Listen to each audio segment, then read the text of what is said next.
Our team for the upcoming contest is already looking much more diverse than before, all thanks to the fact that we got a different upbringing. Not to mention that we've got a very young champ along for the ride. Hey guys, MastercoX here. Cheers for checking in on this what if scenario. Now, this all may seem to you on first glance like an April Fool's scenario. This is actually quite a well-requested story, based on the fact of something that sounds reasonably plausible. If one day Toriyama decided that the little baby Saiyan landed somewhere else on Earth, things could be considerably different to what we are used to. It is a fair idea, since if timings were to be wildly differing from the original, then a location change would be quite realistic, as well as to be expected, because rotation. Thanks to the requests we got from our weekly roundtable live streams, we are able to present to you an idea which sees Goku, well, actually not Goku this time around, and neither Kakarot, to fully realize his potential with the help of many different factors. More money, more smarts, more things to play with, as well as the fact that he grew up in the city, with the access to everything he could ever want right there. If we ever see a man falling into the river in West City, he's right there. He's all over it. We got a lot of requests for this, but since we had so many other stories to tackle prior to that, this got pushed back to the end of the What If Already queue, as it were. But now it's had its chance to shine, and it's something that you've lot responded to greatly, we can actually get to it. We get to see our little Saiyan, now called Boxer, after Boxer Briefs, to keep it in the family if you know what I mean, have a somewhat silver spoon in his mouth. Or more accurately, knowing the family and him, a wrench in his mouth because he has developed a passion for tinkering with stuff, a proper mechanic. He's very good with his hands here, and not just with key attacks. Having had Bulma as an older sister around, Boxer is more articulate and has friends with a younger Hercule, Mark, with the pair being the best of friends. Not Krillin this time around from the get-go, but having said that, the little monk is still in the story, and yes, they are still friends. It's now more like a trio instead of a duo, which isn't a bad thing at all. It may be the proto Team 3-star. Also, the champ is in the story and kicking butt. What's not to like? In the last part though, Launch made her debut with the Pilaf gang in the pursuit of the Dragon Balls. The gang thought they had gotten lucky with getting the wish-granting orbs, but unfortunately, impatience got the better of them, and of course Oolong managed to stop them from achieving world domination in the manner which we are all too familiar with. In any case, they skipped town, and Launch was left to the fate of our heroes. But instead of just simply lynching her or kicking her out, Roshi decided to take her in, to use her as a means to improve himself and herself, and eschew his more questionable ways, and get back to what mattered most: training and enlightenment to ensure that no more Dragon Balls were to ever slip from his sight ever again. Because her trickery using her assets is what caused this mess in the first place. We rejoined the story after a very epic training montage from Roshi and our forming dragon team on the island paradise that is Kame House. After 8 very long months of training, Boxer, Krillin, Mark, Yamcha and Launch are ready to take part in the 21st World Martial Arts Tournament, accompanied of course by the cheerleading shape-shifting duo of Puar and Oolong. And this is when they meet up with Bulma. With Bulma having finished her education for the time being, not that she actually really needed it, but her parents still insisted that she complete some kind of formal study to ensure a level head, as well as a good look on life, as well as looking good for the optics. They are anticipating a very corporate future ahead for her after all. Bulma can sense a really positive vibe coming from all of them, especially Launch. The last few months hadn't gotten rid of her fiery personality, but she'd gotten a lot more calm, less skittish than what Bulma could recall when they first met, whenever she could actually visit the island on weekends. You know, it's kinda nice not to have to steal stuff. Also, being near the ocean for so long kinda makes it hard to stay mad. But back here, I think I could find something to get irate about. Let's hope that happens when I'm fighting though. Be constructive like. That is until Krillin's childhood bullies show up. You can tell from the different lilt in my voice that I'm not exactly excited about this. You see, Krillin hadn't really talked about these guys, as not long after he met his new friends, he wanted to put his past behind him. Unfortunately, the past didn't get that memo and came back to try and taunt the little guy more and more. And this is something Mark and Boxer are not going to have any of, and the pair tell these two to go away, which gives Krillin more faith in himself. That being said, the bullies promise to wipe the floor with this dropout and his groupies. Mark is especially annoyed by this. Listen here, you! I'm trained in the art of the Satin Dojo, as well as the Turtle School. You watch your mouth around me! Oh great, so you're a master of excuses. That makes sense. You're a sad excuse for a fighter. Save us all the embarrassment and drop out like Krillin over there. Great minds and all that. Ouch. Despite this burn, Krillin admires and appreciates his new friends sticking up for him, even though they didn't have to. So much so, in fact, that in the preliminary matches, Krillin is able to handily beat one of the bullies without any sign of struggling. This even surprises Krillin, who didn't realize all the gains that he'd actually gotten until he actually checked in with a pass barometer. However, Mark sadly doesn't get through the preliminaries. Wait, what? Why? Why was that? Well, this time around is where he has the misfortune of facing against Roshi under the usual disguise of Jackie Chun. Still privy to the lesson of expecting to find stronger guys than yourself. Mark does give Roshi a pretty decent fight though, considering his training obviously, but is pretty devastated by this loss so early on. He's the first one out, oh my goodness. Roshi internally muses that maybe he should have made the victory a little less obvious. Mark's friends are trying to cheer him up, saying that there will be always other tournaments to take part in, but Mark is in a pretty grim mood right now to which nobody can pull him out of just yet. He decides to take himself off for a walk around the tournament grounds, clear his head, get away from the arena, just to soak in the tropical breeze of the Papaya Islands. But while he is slowly walking around said islands, after getting over the initial shock of his defeat, he sees a poster, one of a beautiful young singer for one of the concerts which was acting as a support event for the tournament. Someone called Miguel is performing. Mark's thoughts of defeat immediately float away in the sight of this gorgeous poster.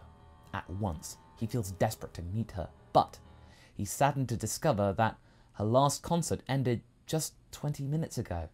Oh man, he's really not getting much luck today, is he? Meanwhile, the tournament continues. Krillin defeats Bacterian like in the original, while Roshi proceeds to take down Yamcha. Ranfan is in turn beaten by Launch. As you know with Ranfan, she tries to overwhelm her usually male opponents, and sometimes female opponents, you never know. But Launch is someone who won't be targeted by her unusual tactics. Hey, as much as I respect what you got in life, it ain't my thing. Nice try, Toots. The next match is about to start, which is between Krillin and Jackie Chun. But this time though, it is much more serious than in the original. Krillin is motivated by winning against one of his bullies, and is wanting to carry this momentum forward.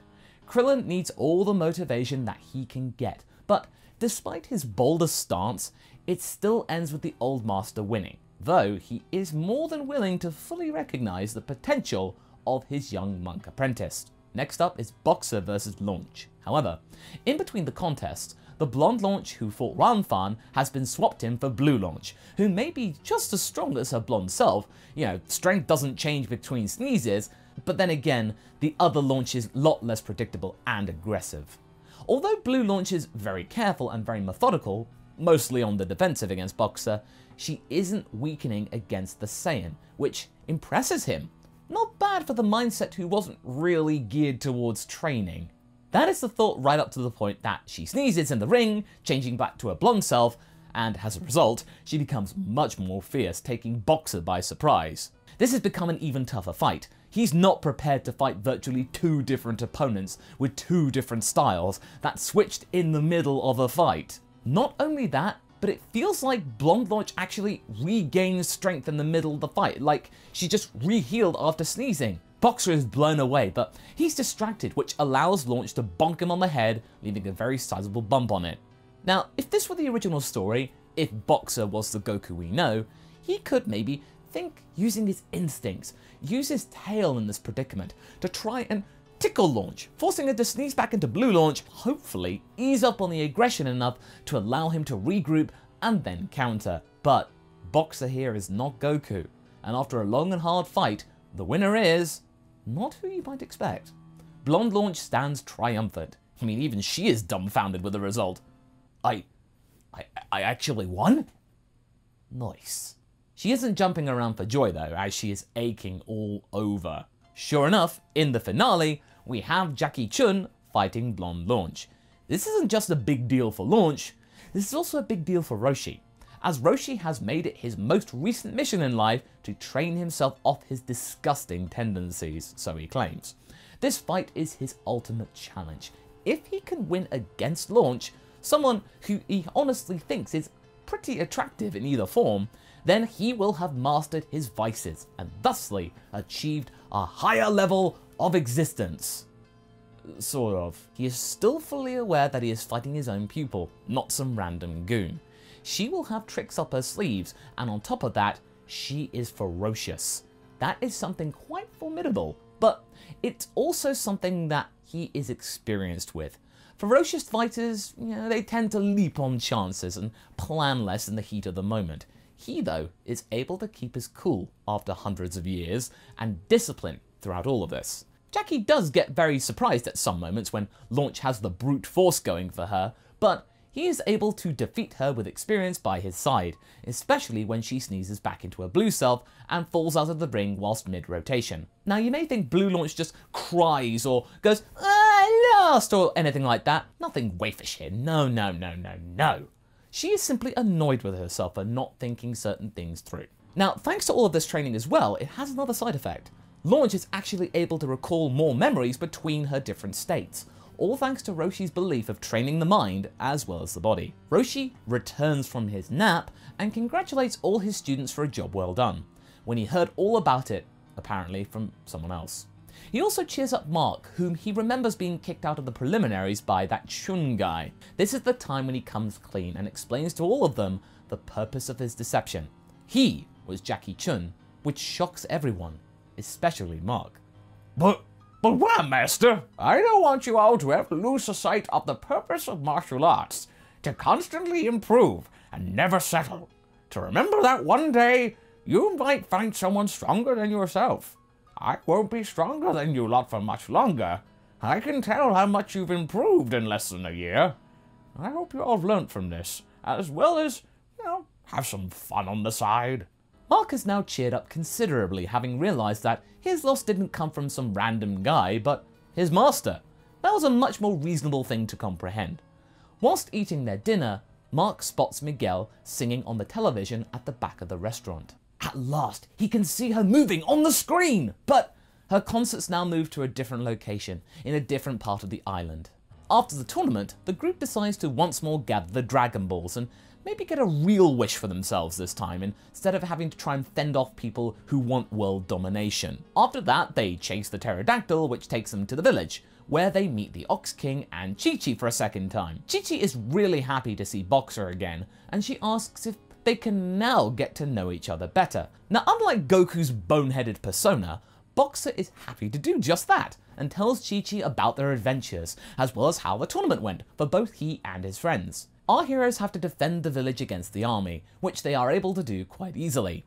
Mark and Boxer giving Colonel Silver some particularly serious beatings, unaware that the defeat of Silver has attracted the attention of the nefarious Red Ribbon Army towards them, and their search for the Dragon Balls. This time though, the Red Ribbon Army has captured Pilaf and his gang, and they interrogate them about those blasted kids that defeated them, because clearly the gang has some very expert knowledge. Not to mention these twerps actually know more about the Dragon Balls as well. They must be really professional. Sure. Oh, they didn't want to get directly in the way of the group. They wanted to be covert. All because of that blasted spaceman child. Spaceman? The gang throughout all of this decide to split up in order to gather the balls quicker.